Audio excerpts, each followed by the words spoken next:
Hello, hello. You know what time it is?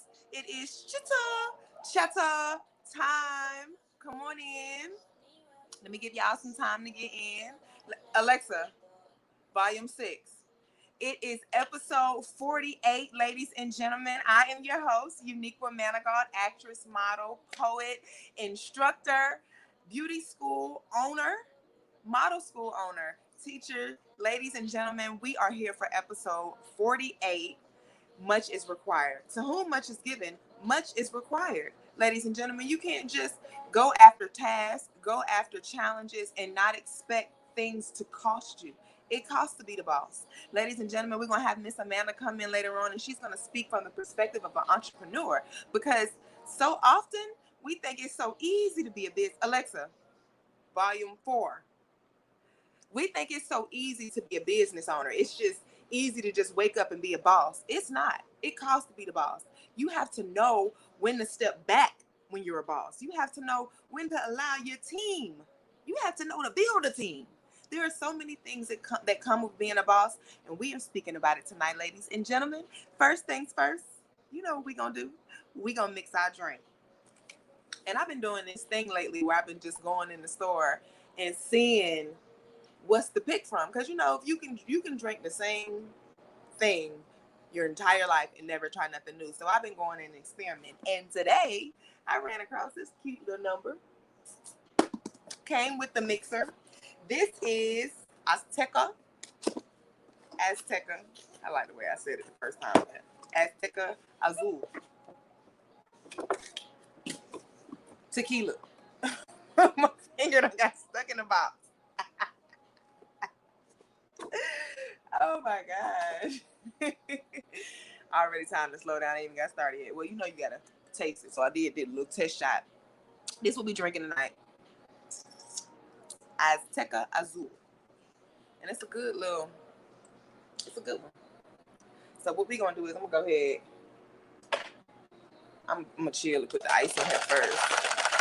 Just make a little margarita. Put a little ice in there. If you're just now tuning in, ladies, tell a friend to tell a friend. It is Chitter time. And you know what we doing first things first? We going to mix our drink. Ladies and gentlemen, we are making grapefruit. That's what it is. Because I went in the store with the idea that I was going to make something with grapefruit juice. What was I thinking to make? I don't even remember what it was called. But then I bumped into this little number. And this is called Miss Mary's. It's premium Paloma. I thought this was grapefruit. Okay. It's a grapefruit right there. So I guess it's grapefruit something. We're going to mix that in though. So, we're going to do our regular, let's do 4 shots. Yeah, I ain't did that in a minute. Let's do that tonight. Our regular little 4. That's a good drink. Not to drink the whole time. You gradually. 2.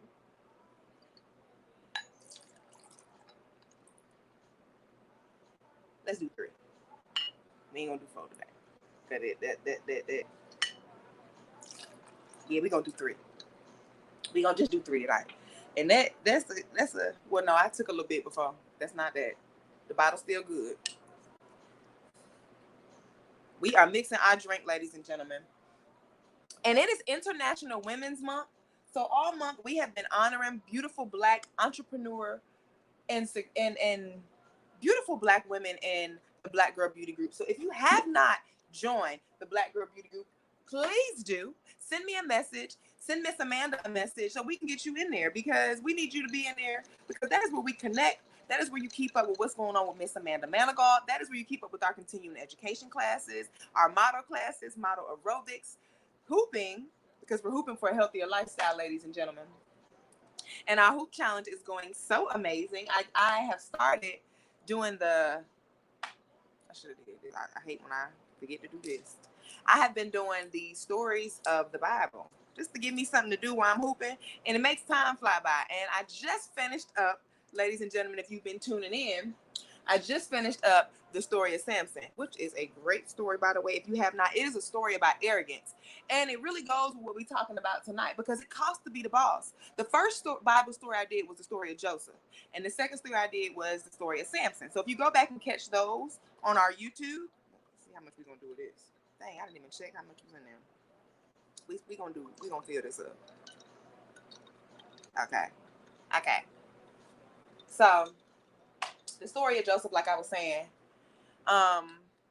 if you haven't already tuned into the Bible stories while we're doing our hoop challenge, and if you have not gotten your hoop, go ahead and get your hoop so that you can join in on the hoop challenge and catch a Bible story while you're doing it, because they keep you entertained. And the Bible is a great story full of adventure and action and testimony and lessons. And we need stories like that. That is what made me even get into it. But the story of Samson and Joseph really goes along with our topic tonight because it costs to be the boss. Joseph was king, and Samson was supposed to have been king. He was supposed to reign over everybody. But the difference between Samson and Joseph is the cost to be a boss. Samson was arrogant and was unwilling. He was very selfish. And selfishness can cause us sometimes to fall short of what we're supposed to be doing, how we're supposed to be doing it. And it can cause us to get caught up in self, like revenge, seeking revenge, doing things to please us and harm others without a care. And that was Samson's problem. And God does not bless us when we move like that. He blesses us either way, but he doesn't bless us the way we want to be blessed when you move selfishly and arrogantly as Samson did. You have to move humbly like Joseph did. So when your trials and tribulations are occurring, you can live through them. The difference between how Joseph's story ended and how Samson's story ended was the price that was paid. Sometimes you got to be willing to put yourself to the side. There were many, many moments in the story of Joseph where he had to put himself aside, how he felt, what he thought, what was happening to him. He had to put that aside and just follow God's word and do what he said, regardless of how he felt. In those moments, he did what he was supposed to do, and he got to live out a long life. Samson, in comparison, if you jump into the story, Samson did not do that. When people smacked him, he smacked back. When something happened to him, he sought revenge. He was arrogant. He thought he was so powerful. He gave away his secrets so foolishly. Jump into the story, ladies and gentlemen. But that is the difference between when he completed his purpose, his story ended. When Joseph completed his purpose, he had another purpose to fulfill. That is how you want life to be. You got to learn to win humbly. I got a poem in that called Win Humbly. You got to learn how to win humbly so you can continue winning. This is the note for you bosses. For boss, it costs to be the boss. You got to win humbly, ladies and gentlemen. And now we're going to go ahead and test this drink out. It's real good in my hand, ladies and gentlemen. Tune into our Bible stories and get your fitness hoop, ladies and gentlemen. You know what? I should have had a little story planned for you, but I'll go ahead after we test our drink and play you our little commercial so you can see what we have going on here with Black Girl Beauty. And I can't believe it's only one cup. If you have not already joined, that's why I normally put 4 in there. If you have not already joined our Black Girl Beauty group, go ahead and do that so you can keep up with all of this. Let's go ahead and taste our drink. We're going to tap in, ladies and gentlemen.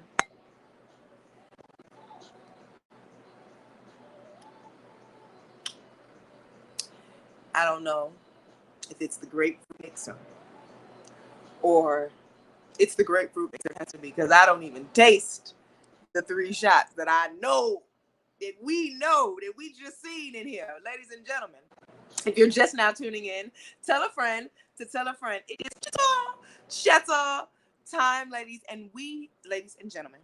And we have just mixed our drink, and it's a good one, ladies. We had the Azteca Azul.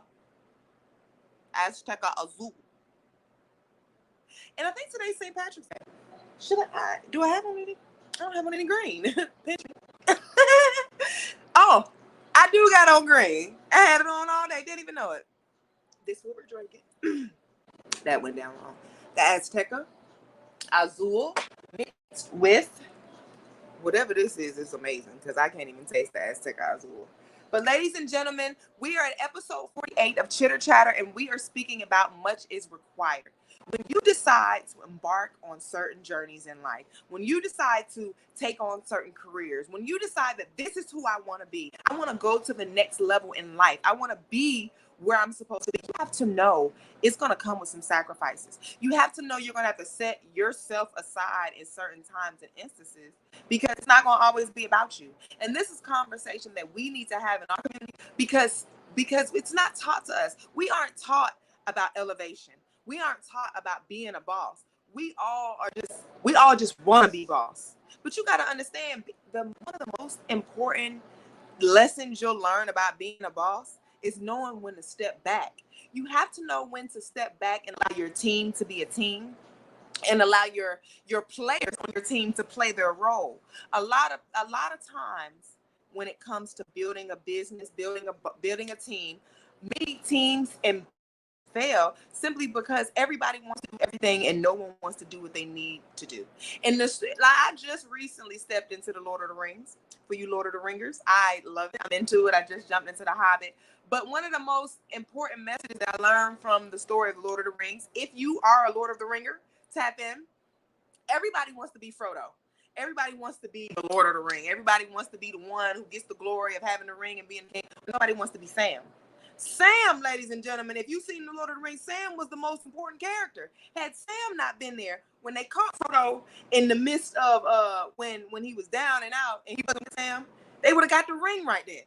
If Sam wasn't there when Frodo was down on his out and he couldn't make it, and Sam put him on his back and carried him up the hill, that would have never happened.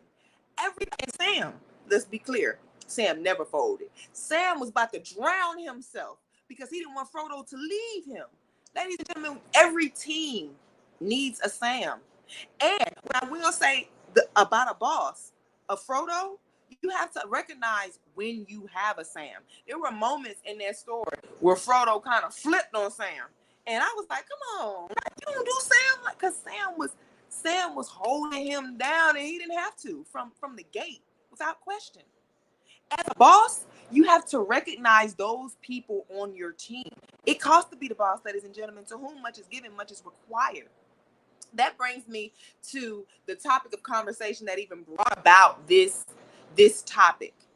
We were speaking about the role of a pastor and the pedestal that pastors are sometimes put on in the community. And it is true. Sometimes we do look at pastors and put them on a certain pedestal, and we assume that they should live certain lives because they're the pastor. No other reason than that. And I don't mean to say that any type of way. It's not that they're better people than anyone else. When you decide that you're going to be the person to stand in front of a congregation of people, regardless if you're preaching the gospel, if you're preaching to Satan, whatever you decide to preach, when you get in front of these people, you are now a role model. You are now held to you are held to whatever your word is. Whatever you're preaching, we expect you to be living.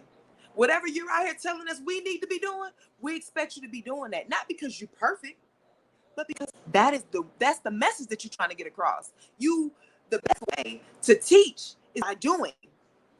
That is why preachers are held to a higher esteem. It's not that we're not judging you no differently than we judge ourselves, but we expect you to at least be doing what you're telling us we should be doing. And that's the part we're missing. Not that you're perfect, but be clear. You are expected to do better because you are held to a higher esteem. We don't want to, when it comes time to pay the cost for the position that we want, we don't want to pay that. But we don't mind receiving the money. Let's take one sip to that, ladies and gentlemen. We never want to pay the cost to be the boss, but everybody wants to be the boss. When the money rolling in and times is good and things is all and the business is on an uproar and we're elevating, everybody wants to be the boss then. But when people suing the company and when the company's on a down spiral and things are collapsing, don't nobody want to be the boss, and everybody's there to blame the boss. To whom much is given, much is required. You don't get to be the boss, and when stuff start to hit the fan, you decide you don't want to blame. This not my fault because this, that, and that, and that. No. You're the boss. To whom much is given, much is required. You can't make excuses. You have to make, dang, the word slipped right out of me. You have to make solutions. Bosses don't get to make excuses. You got to figure it out regardless. Oh, yeah, you're right. That is going on. That is happening. You need to figure it out anyway. And with that, in this moment, ladies and gentlemen, I'm going to go ahead and play our first commercial, because to whom much is given, much is required, ladies and gentlemen. Here is our Black Girl Beauty commercial. See you in a second. Be right back.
Ladies and gentlemen, welcome back to Chitter Chatter. It is episode 48. Much is required, ladies and gentlemen. And we are speaking about it costs to be the boss. To whom much is given, much is required. We spoke on the story of Samson, ladies and gentlemen, and I was comparing the story of Samson to the story of Joseph to show you the difference in how it costs to be the boss. And it's so often when the reason why the pastor was such a great example for that is because that is one of the topics that we like to shun away from. The preacher's kids, the pastor, no, they're not perfect, and we don't expect them to be. I don't feel like pastors should be given passes. Like, it's not that you're perfect, but we expect you to be better, because you are supposed to be better. So you're an example. When you become an example, and this is something that you just gotta accept with the role in the career. That's why I said we want to be the boss, but we don't want to take what comes with the boss. When we get in boss position, we want to make excuses, we want to make accommodations, and we want to change the requirements that it means to be a boss. Like, oh, now that I'm a boss, I don't want to have to come in. I don't want to. Let's use President Obama as an example. He began preparing to be president 10 years prior to him being a president. And that is real dedication. That is real sacrifice. That is paying the cost to be the boss. Do you know the requirement and the dedication it takes for you to set aside your life for 10 years to be squeaky clean? Because as the first Black president, there were a lot of obstacles he had to overcome. There were a lot of holes and stumps and steps in the road that he had to be prepared to jump over. He couldn't make no excuses for it. He couldn't be bitter and sad that things didn't go his way. So often in every community, and we whine and cry and complain because we don't have an easy way to go, because we have to listen. I'm not here to say that a struggle is not a struggle. We all struggling, ladies and gentlemen, in some shape, form, or fashion. It may be emotional, it may be financial, it may be spiritual. In some type of way, everybody is struggling. You cannot let that be the reason why you're not elevating. You cannot let that be the reason why you're deciding that this role needs to change to accommodate you. No, we're not gonna change what a pastor should and shouldn't do because you can't meet the requirements of a pastor. You need to step down and adjust yourself until you are pastor ready. And how this conversation even came about in the beginning, because when I began with our hoop challenges, ladies and gentlemen, speaking of which, if you have not gotten your hoop, please go ahead and do so. We are hooping for a healthy lifestyle, and we are getting in shape. And I'm gonna show you, if you watch our worship and workout Wednesdays every Wednesday, you'll see what the hoop is doing to me.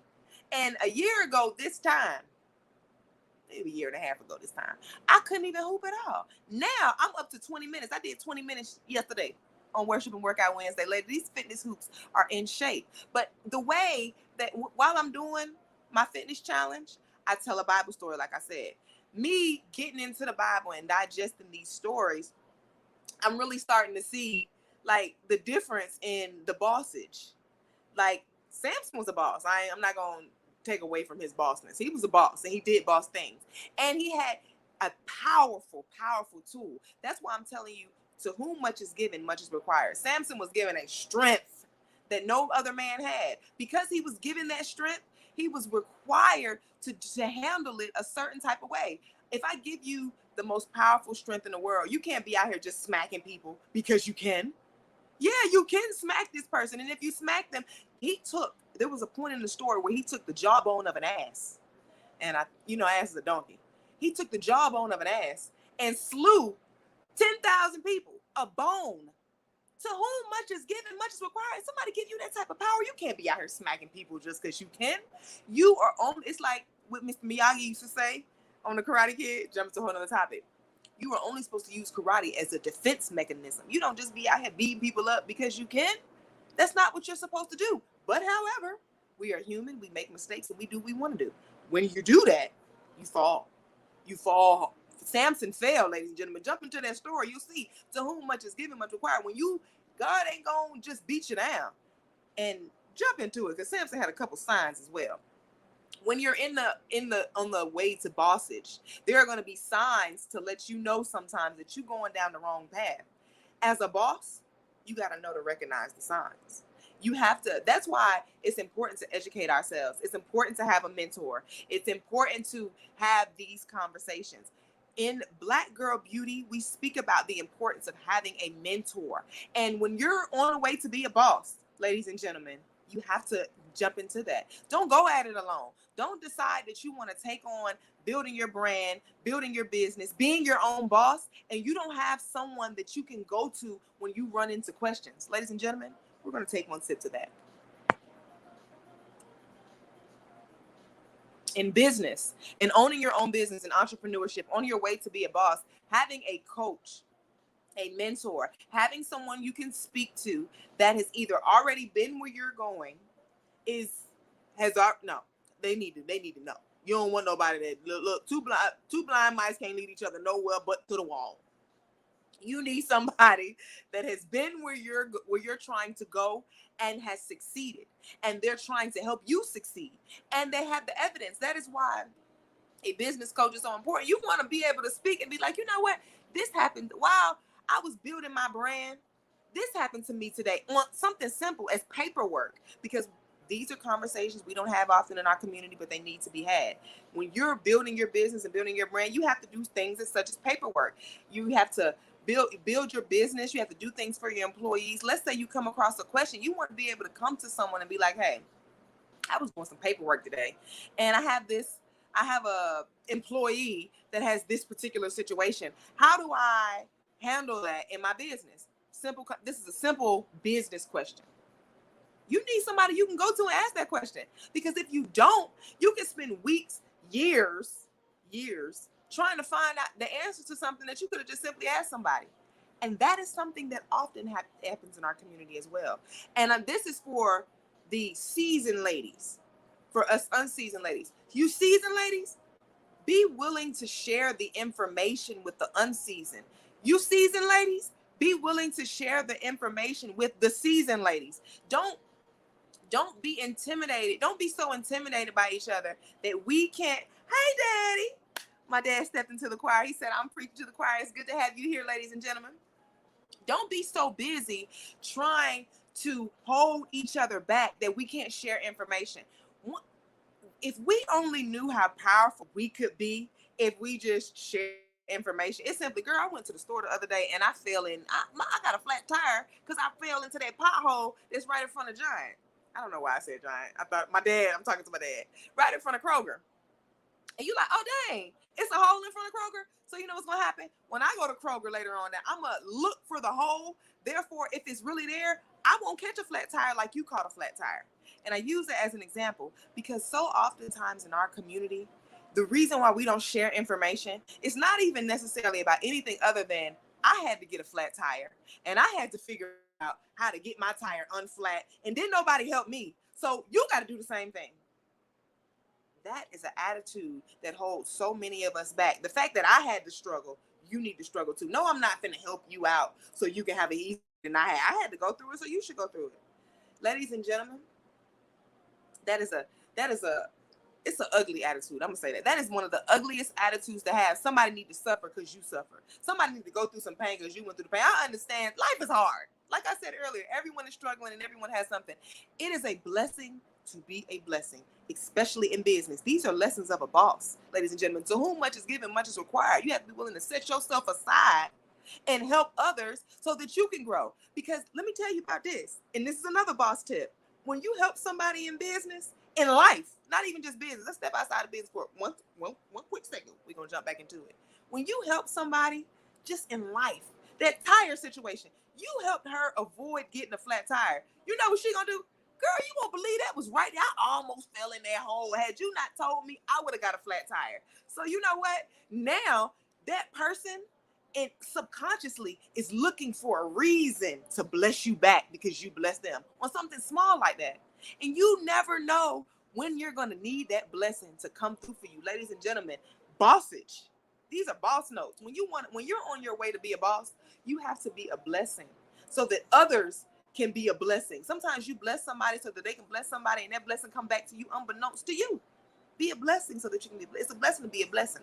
These are lessons to bossage, because to whom much is given, much is required. If you aren't willing to help the next person with no benefit to yourself, yeah, you caught a flat tire when that happened to you. I'm sorry. But that don't mean you can't, but because you caught that flat tire is why you should prevent it for somebody else. And that person's gonna prevent it for somebody else. Next thing you know what might happen? They might cover that hole up and ain't nobody else getting no flat tires. But when you hold information, now 3 more people had to get a flat tire before they covered that hole up. And you know who the third person was? The third person was your cousin. And your cousin was on their way to bring you your check. And since they caught that flat tire, now they had to use your check to fix their tire, and they ain't even got your money to give you. And now you mad, but you could have avoided that if you would have just told the one person. That's how life works, ladies and gentlemen. I'm speaking. That's how life works, though. You'd be surprised how things come in. And we have Miss Amanda's going to come in and give us another insight because she's been an entrepreneur my entire life, ladies and gentlemen.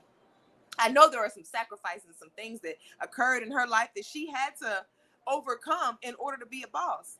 And you have to be willing to make those sacrifices, what good, bad, happy, sad. Because if you are not, your business will never grow. You will never elevate if you aren't willing to make sacrifices. To whom much is given, much is required. It can't always be about you. It can't always be what you want to do. And this coming from somebody who liked to have things her way. I had to learn to set myself aside in order to elevate. Listen, ladies and gentlemen, we're going to bring in my mentor, because I told you, in life, you have to have a mentor. You have to have somebody that even when you don't want to hear it, prepare. Even when you don't want to hear it, they're going to tell you what you need to benefit you professionally. And boss, understand when you need to make changes to elevate. Let's take one sip of that. Boss, understand when you need to make decisions to elevate, regardless to you. It was a lot of things as far as Chitter Chatter and Black Girl Beauty was concerned that Uniqua didn't want to do, just because I didn't want to do it. But you know what I had to do? I had to go ahead and do it. Miss Amanda's going to come on in. Here she comes. Ladies and gentlemen, Miss Amanda, so happy to have you. Hello, everyone. How are you guys? It definitely costs to be the boss. Absolutely. It's episode 48. Much is required. Miss Amanda, can you just come in and speak on the importance of being willing to make sacrifices when it comes to being a boss? Because to whom much is given, much is required. Absolutely. And it comes with the territory. I don't really like the word boss, to be honest with you, because it's being thrown around in this 20th century as if it's just, nothing. But being the boss is a very, very, very serious title. And so I don't really, I hear people saying, oh, boss up, boss this, boss that, boss this, and boss that.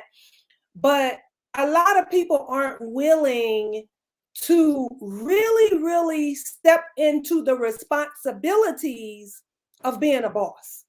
Absolutely. And I say that because most of us like the shine and the glitter.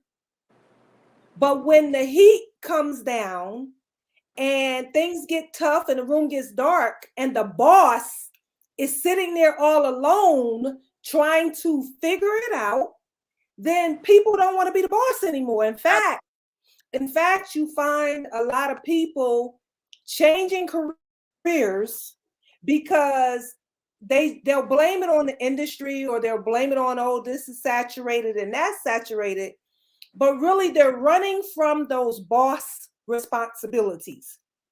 Absolutely. So, I just see it all the time. I met this guy and he was selling me a car. And oh, this car is dynamic. And this car is this. I sell cars now. I work for such and such, and I work for this, and I'm doing that. These are the best cars in the whole wide world. And I'm excited. I want to support the guy. I done sent him different people because at the time I wasn't in need of a car, but I sent him this person, I sent him that person. And then, a year went by and I ran into him again. He said, "Oh, I'm selling cologne now. This is the best cologne in the whole wide world." And I'm like, okay, I'm supporting him. I bought some cologne from him, and holidays was here, and I bought some cologne, and then sent some customers to him. Man, he don't sell nothing. He sell everything. I sent some customers to him, and then another year went by, and I ran into him. and this time he's selling jewelry, and this is the best jewelry in the whole wide world. I mean, I never seen any jewelry like this, and we got the best. And I've been with this company, and they do this and they do that. So the point I'm trying to make is loyalty is very important when you're trying to be the boss. And consistency. I like to use that word loyalty because I find it very, very hard in this 20th century for people to understand, respect, and appreciate loyalty. Loyalty goes with being the boss. When you are a boss, you're looking for people to join your team, because I don't care what type of boss you are, you cannot do it by yourself. You got to have some help. So when you're looking for people, you're going to look for loyalty, because being a boss, you don't want to wear all the hats. And you don't have to know it all just because you are supposed to be the boss. You don't have to know it all. People think you got to know everything. No, you got to have people in your circle, people on your team that fill in the gaps of your weaknesses and, per se, your strengths. So being the boss is knowing how to identify help, knowing how to knowing how to delegate, letting people have their own responsibilities without standing over their head. Speaking of that, Miss Amanda, could you give us an example? Because as a business owner, and I know you had employees when you were a salon owner. When it came time, when as far as a team is concerned, because I heard you just speak on that, you were saying you have to know how to delegate. What is some advice based on a situation that you experienced that you can give to a future boss or a business owner that has that issue? Because a lot of like someone needs to hear that. Like a boss needs to hear that as far as how to delegate, like when to recognize when it's time to step back and recognize the strengths in your staff. I think that 100% starts in the beginning of the building a business. You have to have a team, and you have to know how to identify with that team. And when you lay out your plan, and a part of your plan is who do I need on my team? Because that's a good question. When you develop a business plan, your goal is to accomplish your mission statement, and to bring your vision. What is the mission statement? And to bring your mission statement identifies the purpose of your business. And so you want to bring that vision to life. Conversations are important, ladies and gentlemen. You want to bring that vision to life. And so when you sit down and you go over your business plan, you also develop a team. You develop a staff. Who do I need on board? And then you look at yourself. if you plan on working. Not all bosses plan on working. Some bosses just want to hire a team and let the team do the work. So you look at yourself, if you plan on being a part of this ship, this team, and you say, what are my strengths and what are my weaknesses? And so when you identify your strengths, you say, okay, well, I can handle doing this, that, and that, but I'm not good at this, that, and that. So I need to bring somebody in to fill in these gaps where I'm weak, they are strong. And not feel intimidated. Because see, oftentimes people want to be a boss and they think that they got to be the baddest boss in the classroom or the baddest boss on the job. No, you do not have to be. It's okay to bring people on your team who are smarter than you, who are better than you, and you can't feel intimidated by that. Why? Because if you're the real boss, I mean, none of that matters because you're the one writing the paychecks. So you have to feel confident. We're going to go back to that word, confident. Being the boss, you have to be confident in who you are. You have to be confident enough to allow other people to do their jobs and you not worry about credit. I hear people say this all the time. I mean, I've worked with people who were all about getting credit. But if you're the boss and your team wins, guess who else just won? That means you just won. The boss is automatically going to win when her team wins. So the boss, it's okay to highlight your team. It's okay to highlight your staff. It's okay to raise them up. They done a good job. Pat them on the back. Let them know they did a good job. Why? Because you don't have to go around, I'm the boss. I'm a boss this and I'm a boss that. Because let me tell you something. Anybody who knows your business, anybody who knows who you are, and if they know that you're the owner of that business, you're already going to get recognized and get the clout. The president of the United States don't have to do a doggone thing. All he has to do is have his team in place to do their job. And guess who they're going to call? Go ahead. When you the boss, you ain't got to say it. You ain't got to say nothing. You ain't got to say a thing. Your team succeeds, you automatically succeed because you are the boss. President Biden don't have to do anything. All he has to do is have his people in place. And when they win, guess what? He wins. Absolutely. And ladies and gentlemen, you have to understand that it's not always about who you know or who you want to be around you. Because Miss Amanda, one of the things that I wanted you to speak on, because you were talking about making your team, who do I need?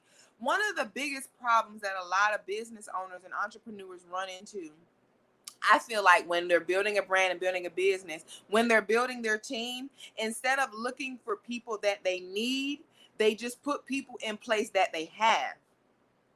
And a wise man told me one time, don't ever hire anybody who you can't fire.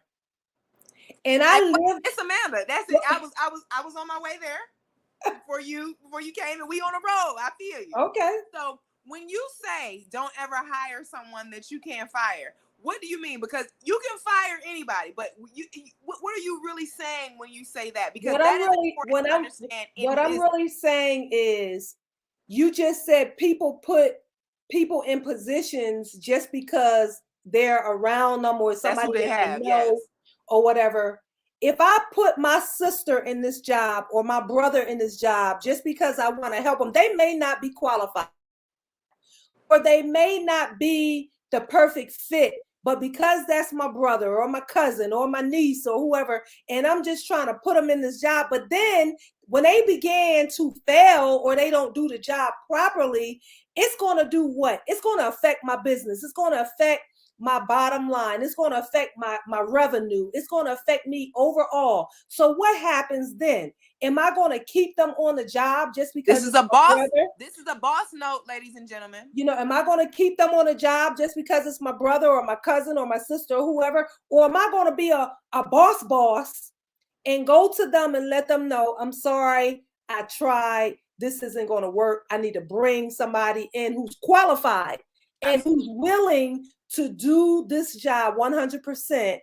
Or see, that's what I mean. If you can't fire them because you don't let your feelings and your emotions and all of that stuff get in your way, let me tell you, when you're a boss, the feelings and emotions has nothing to do with this business that you're trying to run. They go to that lady, separate the business from personal. It can't the two. And I tell Miss Amanda this all the time. Business and personal cannot intertwine. And Candace Love says exactly why I don't do business with family. Exactly. You know, and me Family and is the Uniqua, worst. you know, me and Uniqua, You can't fire your mom. you know, you can, and I can fire my daughter. I can fire my daughter, and she knows that I done fired her before. No. You You know, work for me. You work for me. I I fired done you. fired her before. I done fired her before. No, And you work for me. she said that, and there was a time where she said she fired me, but she didn't fire me. I Let me quit. tell you, ladies You and gentlemen, understand what I'm saying? what Miss Amanda just said was, don't ever hire anyone you can't fire. It was so hard for me to fire her. I had to hire her. It was so hard for me to fire her. I had to hire her back. Like, she Let go me tell bombard y'all. her way Let in. me tell Don't y'all. allow this, She, ladies and she gentlemen. couldn't fire me because I was already gone, y'all. Look, listen, ladies and gentlemen. This is what we're speaking on. This is why this conversation is important in Black Girl. But so many of us get into business with Right. our family because That's that right. is all we have around. Ladies and gentlemen, now what I will say is Miss Amanda having to be a huge asset to my business. But everybody's family is not like that. So I But have to say that. Whoa. go ahead. Because Go this is ahead. the problem that she has. This is why I fired her. She doesn't like to let me speak. Listen, y'all. Now, see, let's use this as an example. When your family, Miss Amanda, hold on, wait, let me finish my sentence first. When your family is beneficial to your business, this is also bossage. When your family is beneficial to your business, this is what I was speaking about. You have to be willing to adjust yourself in order to accommodate them. And this is Miss Amanda. Don't laugh, because this is serious. I had to recognize how important she was to my business and my brand, and adjust my attitude so that I could accommodate her in my space, so that we didn't bump heads. And that is bossage, especially if you have a family business, because at the end of the day, sometimes your best employees are your family. Like, don't get twisted in what we're saying. I'm not saying don't hire your family. I'm just saying don't hire your family if they're not qualified for the position. Some people's family are qualified. Some people can do that. But and when family businesses, you have to be, if you're the boss, because everybody ain't the boss. Some people is the employees and the staff. It was only one Whitney, and then you had her mom and the brothers and everybody. But when you have those type of businesses, as the boss, you have to be willing to accommodate. And I'm telling that this is me talking to me, but also women and men in business like me. Don't allow the fact that your family is working for you be the reason why you treat them like family. Because and this is for a boss, because we always speaking to employees. We're always talking to the family that we hired. We never speak to the family that hired their family. Because when you're the boss, you feel like I hired y'all. I'm paying y'all. So whatever I say needs to go. And you're right. You are right. As the boss, what you say goes. But when you hire your family, you have to accommodate your family. Well, Because let me stop you right there. Because Candace says I was just about to say she that. says sometimes family feels entitled, and that's true. And that's true. But let me tell you how on the reverse let me side tell as you how well. let me tell you how we break this. Give me my time, Uniqua. Let me tell you how we break this. When you go to hire your team, you don't look at your family as family. If I'm working for Apple, when I get hired for that job, Apple is going to give me a job description. For sure. Apple is going to give me an employee handbook. Apple is going to go over the rules and regulations. And Apple is going to give me my work schedule. And so when you hire your family, you don't talk to them as if they're your family. See, right now we're not related. Right now, this is business. And so I am not looking at you like you're my daughter, my brother, my sister, my mother. We don't even have that type of relationship here. Right now, this is business, baby. And so I'm going to put it all in writing, and I expect you to act accordingly. Now, side note, we're going to have that conversation, and I'm going to tell you I love you, but this is my business. Right. What people fail to realize is I like to tell people, I like to break it down. You work for corporate America. You work for the government. You work for the state. You work for a transportation company. You work and you go in your job from 8 to 5. You clock in from 8 to 5. And when you're sick, guess what? You might have sick leave, so you're probably still going to get paid, right? Okay, let me tell you about entrepreneurship. Tell them about it, Miss Amanda. Entrepreneurship means if I am scheduled to do something from 8 to 5, I have to show up, y'all. We have to show up. We got to treat that job On just like your sick day. America, just like I'm working for the government. And when you put that in your mind and you treat your business just as you would if you went to clock in. See, we like to think, oh, I work for myself, so I could do what I want. Yeah, you can set your own schedule. Yeah, you can determine your own success. But if you're not disciplined, if you're not consistent in your strategy, in your tools, in your processes, if you say you're open up at 8, but you're walking in at 10, that's not business. And you can't expect your family member or even your other employees to adhere to the rules and regulations if you're not setting the example. I disagree. That's the boss. See, a boss is going to walk the walk and talk the talk. A boss is going to be sometimes. A boss, no, not sometimes. A real boss. As the boss. A real boss. I'm not talking about a shoulda be, coulda be, wanna be boss. Employees, listen, this is why you have to set your business. This is what I was You have to lead by example. Yes, you do have to lead by example. And more importantly, when you work for yourself, and you also have to set things in place to accommodate everything that you have going on. Exactly. And what I like, this is what is one of the most important things about entrepreneurship and going into business. Before you decide to open up a business, any type of business, no matter what it is, you need to know the type of person that you are. You need to know how you do business, how you maneuver, and how you handle and interact with your employees. And based off of who you are and how you accommodate your business, you have to build your business around that. Like, it will make one of the most important things that we need to keep in mind as far as business is concerned. And this is one of the problems that a lot of businesses have. You need to keep the line drawn between you and your employees. Like, I understand you want to have a good relationship with your employees, but there has to be a line between boss and staff. And what I mean by that is, that's what I'm saying. Like, I'm not about, and I'm speaking for me, and I want other bosses to feel the same way, because when you're building your brand, build it for you. I don't want to be in absolutely not. Let me stop you, because I think that's part of the problem when people are being a boss. I'm not building my business for me. I may like this shirt, but my customers may not like this shirt. That's not what I was saying. I'm building a business for the people that's going to buy my product, and I want to build, because see, oftentimes we get into this because I like red, don't mean my customers like red. Listen, Miss Amanda, you're drifting off into a whole nother topic. That's not what I was saying.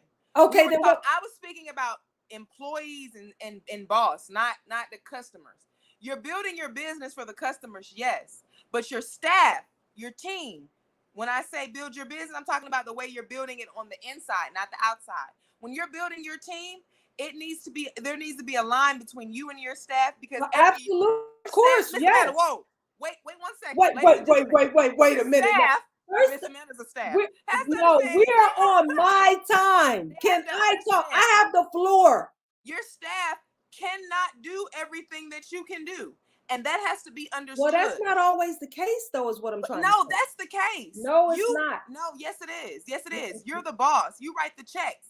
There's a show, right? Candy from Escape has a show out right now, and there was I ain't watched it, but I seen a commercial, and there was something going on between one of her employees. She telling the employee, she was like, "But whoa, I write your check, you don't write mine. So for that reason alone, you need to watch how you speak to me." And that's what I'm saying.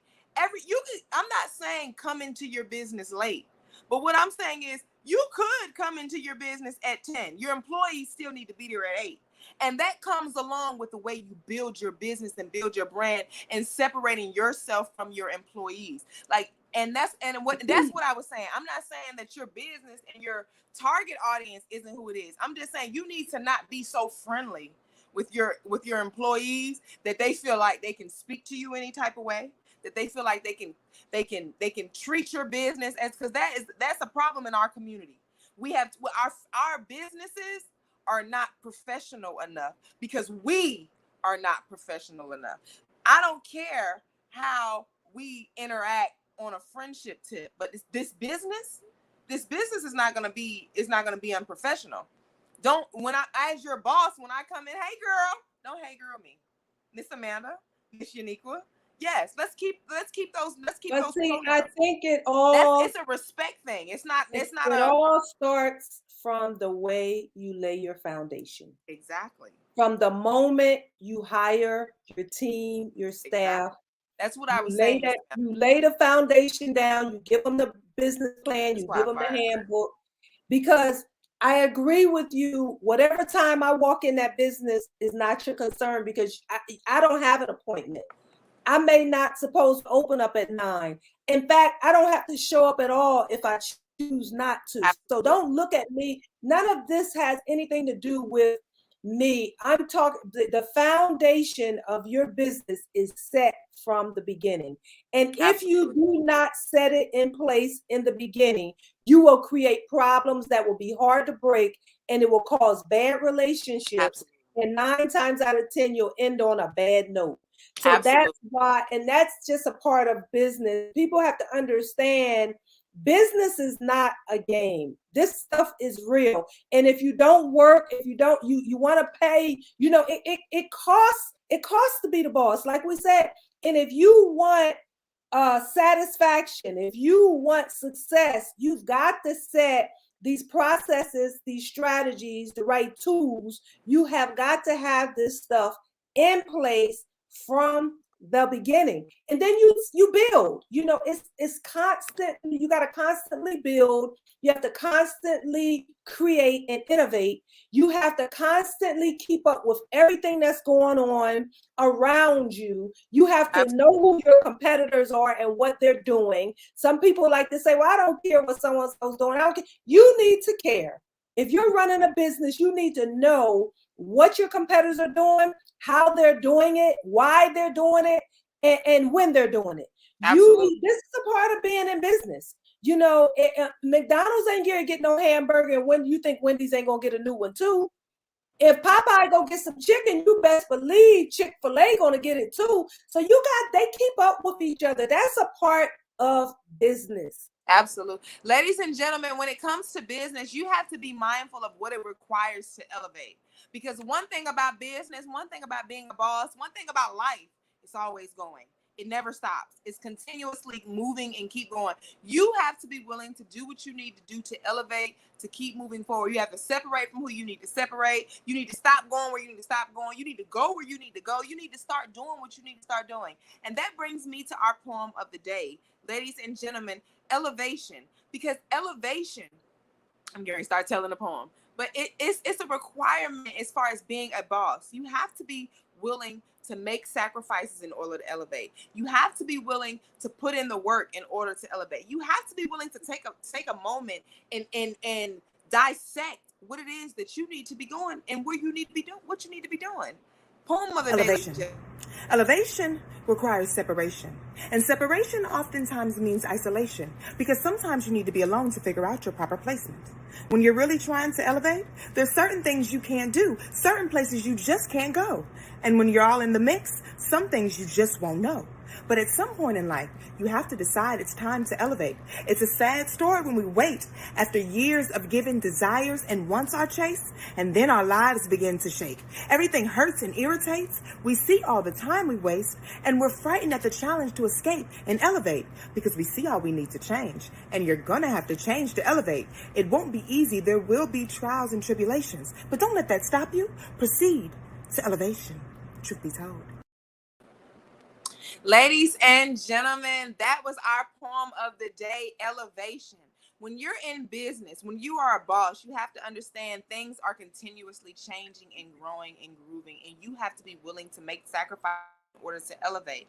Miss Amanda, one of the things that I also wanted to ask you, as far as in business is concerned, when you are trying to begin the process, and when I said it's important to know who you are, when you are beginning a business, knowing the type of person that you are really does matter.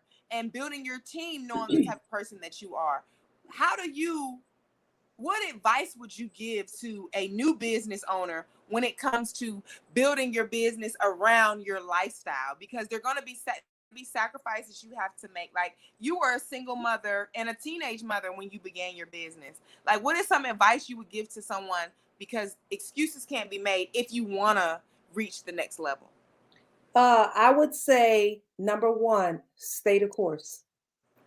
Stay the course. And even when nobody shows up to the table, when nobody shows up for the meeting, when it seems like nobody believes in what you're doing, when the room is dark and the money is low and all the things seem like it's not working your way, stay the course. Amen. If you believe in something, you are willing to go through the thin, the thick, the rain, the snow, the sleet. And if you keep doing that, even when it's tough, if you really, really, really believe in that thing, I can assure you that your time will come, that you will see the bright day if you just keep on pushing. And don't, oftentimes we get caught up in who's supporting us. We think that, oh, then these people ain't buying from me. Fade it out. Act like you don't even see it, like you don't even know. And you keep striving to meet new people every day. And when you don't make a sale, even when you don't make a sale, guess what? Get up the next day, just like you made a lot of money yesterday, and you keep on going and you do it again, and you do it again, and you do it again. And one day you're going to wake up and you're going to see the money in your bank account. And you're going to say, oh, I made a sale yesterday. And guess what? Once you make that one sale, then another sale is going to come, and another one, and another one. And then boom, you got it. It done took off. It only takes one thing or one person or one day for it to all come together. But think about all the time that you put in. I like to say, people act like they want to be in your shoes. They act like they want to be who you are and be where you are. And people like to show jealousy and hatred and envy. But if they could walk in your shoes just one time, they might not last. They might say, I don't want to be here. Because if they had to go through the things that you had to go through to get where you are, because it takes persistence, it takes resiliency, it takes commitment, it takes determination, it takes getting up when nobody else. Sometimes you might have to get up at 3 o'clock in the morning to finish something up because you might have a client at 9 o'clock. Or you might have to stay up till 1, 2 o'clock in the morning. Everybody in the house is asleep. You're going to have to, as a boss has to do, I like to say, you got to do what you got to do till you get where you got to get. And when you get where you got to get, then you begin to put things in place on another level and pull yourself out of the way. Because sometimes you can be in your own way. So those are my words to, the unseasoned. Stay the course. Stop jumping around because it didn't work this year or it didn't work the way you wanted it to work. Now you're ready to jump and do something else and you don't believe in that no more. But it was an assignment that was given to you, and you said it was yours. You said this is what I'm going to do, but when times got hard, you ran. You ran, and then you went over here, and then the same thing happened over here because you didn't have no business being over there. You were supposed to stay over here. And you went all around, and 10 years done went by. 20 years done went by, and you're still trying to find your place. Stand still and let it happen. We want to live in this microwavable world, but the truth is, very few businesses reach success overnight. It takes determination. It takes hard work. It takes you gotta pay your dues. You gotta be willing to go through the thick and the thin, and just continue to persevere. And if you continue to do those things, guess what? You can't do nothing but go up. Absolutely. It was indeed a plum-pleasing pleasure, as well as a privilege, to stop by and spend a little time with you today, Uniqua. What episode did you say this was? This is episode 48. Much is required. Wow. Ladies and gentlemen, we are 2 episodes away from our 50th episode. So we are going to celebrate. Yes, we are going to be doing a live celebration. Yes. So I'm going to let you guys know we have. And I want to say this, Uniqua, to the people. When you reach a milestone, when you get that first big sale, when you hit that quota, when you win, celebrate yourself. Go have a drink. Go out and spend some time with some friends. Go spend a little of your money. Don't hold the money all in your pocket. Go spend some of your money. You are allowed to do that. Celebrate your wins.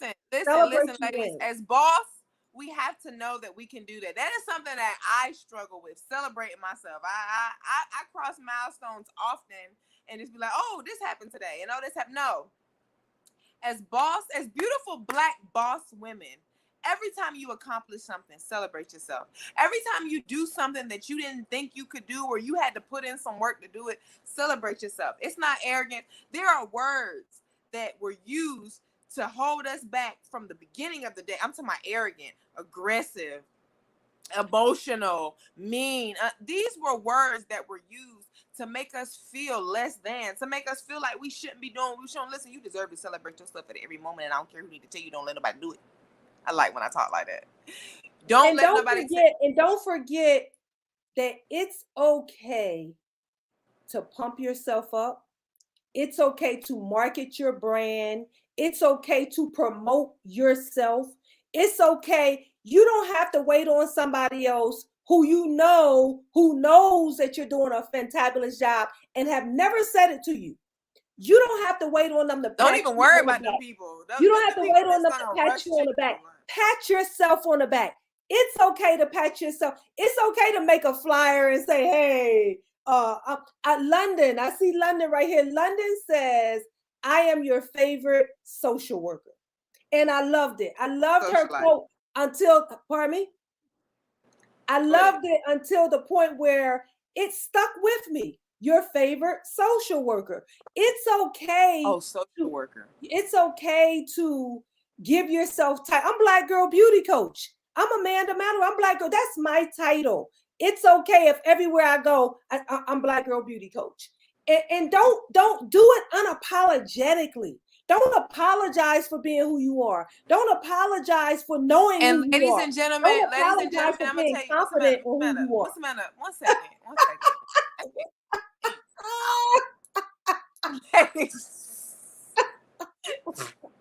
Ladies, be unapologetic with it. Unapologetic. Go ahead. That I had to really. I'm gonna put my drink down for a second because this is something that I really had. Thank you. And my B voice. Thank you. Look, chill, move around. Ladies and gentlemen, this is something that I had to struggle with. Anyone that knows me personally knows, and Miss Amanda can attest to this too, I have always been the type to dress, wear heels everywhere I go. And I used to always get, once upon a time, where you going? You too dressed up. What you doing? You doing too much. I have always gotten the I'm doing too much. I'm too loud. I'm this, I'm that. And there was a point in my life where that made me not want to do those things. Like when I say not want to do those things, like not want to dress up every time I went. Like I ain't even really dress up. But according to the way I dressed, I was dressed up when I went a lot of places. And this is a true story. Like I the way I dress, I have run into a lot of situations where I'm like way overdressed. But that's just how I dress, ladies and gentlemen. Excuse me. But I had gotten to a point in my life at one point. I don't care about it no more. At one point, I had gotten to a point where I didn't want to do that. Like I would be like, dang, what's the dress code? That is a question that like a lot of people ask those before they go out. What's the dress code? What is everybody gonna be wearing? I've never been one of them type of people to ask those type of questions. But I had gotten so, I don't want to say, I don't know what the word is to call it, but I had gotten to a point where I was so frustrated with why are you so dressed up? You're not going nowhere. You're not doing anything. You need to not do all that. You don't have to wear heels everywhere. I'm talking about football game, Friday night in the stadium, 6-inch stilettos. That was me. I had gotten so tired of why are you doing the most? You're doing that for this, that I literally stopped doing it. And for a couple of years, like I bought my first pair of sneakers. I didn't do my makeup every time I left out. And that was new to me because I always did. And then once I started doing that, people are asking me questions like, Neat, you okay? Is something wrong with you? How are you doing? Is everything okay? You know, you're not dressing like yourself. And that brings me to the point of what I'm saying. When you start to accommodate when you start to accommodate the naysayers, when you start to accommodate what people who don't understand who you are, when you start to change who you are to accommodate the feelings of those around you, you lose who you are. And then once you do that, like there was nothing wrong with me. Absolutely not. I was like, I wasn't feeling no type of way. I just literally had gotten tired of, I'm not dressed up. I'm not going nowhere. This is how I dress. I got tired of having that conversation. So I stopped wearing my heels everywhere. Now I got on sneakers. You got on sneakers? Neat, really? And it was like, dang, do you want me in sneakers or do you want me in heels? I said all that to say, listen, ladies and gentlemen, you can try to please people until you blue in the face. You'll never do it. People were complaining that I was wearing heels at the football game. So I put on a pair of sneakers. Then when I put on a pair of sneakers, everybody's looking at me like, Neek, is everything okay? Because you know, you normally have on heels. You put on a pair of sneakers today, something must be wrong. Live your life, ladies and gentlemen. Don't try to accommodate the crowd. And I'm saying this to say, don't do something just because you think the crowd will react a certain type of way. Do you, because that's what you want to do. That has always been what I have done. That has always been me. That has always been me. And then for a little brief moment in my life, I had a little moment where I had just gotten tired of having to explain, I'm not dressed up. This is how I dress. Okay. I'm not. I just wanted to let you know I'm out. I have another appointment. I got a call. Miss Amanda. I have a call that I have to get on. So I wanted to let you know I'm on out. My nerves. Bye. Thank you guys for tuning in. It has indeed been a pleasure. Absolutely. And Uniqua, I will. Ladies and gentlemen, it costs to be the boss. You can't just decide you want to be the boss and then don't do it. Like what Miss Amanda said earlier, when things start, actually, we both said it. When things happen when you're a boss, when the business isn't doing as well as you thought it was, when things don't start going, when things aren't looking the way you thought they would look, then nobody wants to be the boss. That's when nobody wants to be the boss. That's like the time when I was telling you I had gotten so tired of I got so tired of explaining things. But it costs to be the boss. Listen, I'm a unique woman. It's not, and that's something that I have always known. I don't dress like everyone else dresses. I don't move like everyone else moves. I don't act the way everyone else acts. So because of that, when I go certain places, I may have to explain that to somebody. Whether I feel the need to do that or not, I may have to. And this is something my dad taught me. You can have a good attitude when you're doing it and it just blow over, or you can have a bad attitude when you do it. And either way, you're going to have to deal with it. But when you deal with it with a bad attitude, it doesn't turn out in your favor. You lose people, like what I was telling you about being a blessing. Me having a positive attitude about the fact that, look, someone comes up to me and asks me why I'm so dressed up. You know what? This is just how I dress. But my name is Uniqua Manigault. I'm a business owner, and that's conversation. That is a moment for me to market myself and a moment for me to tell someone who I am and what I do. That's an amazing moment. Excuse me. Ladies and gentlemen, in business, as a boss, you have to be willing to set yourself aside and realize when opportunities are presenting themselves and capitalize off of them. That is something that I had to do. Don't allow don't allow your career or the accommodations that you have to make to support your career be so overwhelming that you don't want to make them. Look, it ain't nothing for me to sit down and have a conversation with somebody about why I'm so dressed up. And I'm gonna go deeper in 2022 times. It is nothing for me to sit and have a conversation with someone about the fact that my favorite color is not purple and why I wear purple the way I do. With a positive attitude. And in these days, I am slam dunking it. Hey, no, my favorite color is not purple, but I wear purple for this, that, that. Ask me about it and I'll tell you. I can tell you on live. Ask me about it and I'll tell you. To whom much is given, much is required, ladies and gentlemen. That was today's topic. Topic 48. To whom much is given, much is required. You have to be willing to make the accommodations and sacrifices if you want to get to the next level. That is where we are, ladies and gentlemen. And this is episode 48. On episode 49, which is next week, Let's take one sip today, lady, because the drinks is getting deep. Miss Amanda and I will be in Florida, and we will be reporting live on Chitter Chatter from Orlando, Florida. I don't know if we're going to be on the beach. I don't know if we're going to be walking down the strip. I don't know where we're going to be, but we are going to be reporting live from Orlando, Florida. And the topic next week, ladies and gentlemen, is women. Because it's International Women's Month, and you need to take a day, a month, a week. You need to take time out of your schedule to enjoy being a woman. Because listen, I don't care what they say. Man and women, we can't do the same thing. We can't do the same thing. And on Worship and Workout Wednesday, ladies and gentlemen, I'm jumping into the story of Job.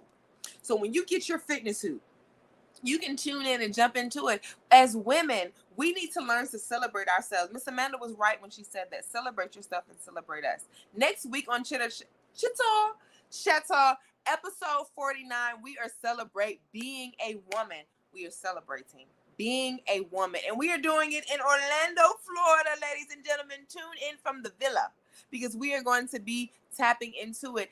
One episode away from episode 50, and we have a live showing going on for you. For that, it's the rebirth. But episode 49, celebrate being a woman. That is what the topic is, ladies and gentlemen. Tune in. It has been a plum pleasing pleasure. Thank you all, everyone that has tuned into Chitter Chatter, episode 48. Much is required, because to whom much is given, much is required. Please believe, if you have not, you will not. Tune in next week. Love you.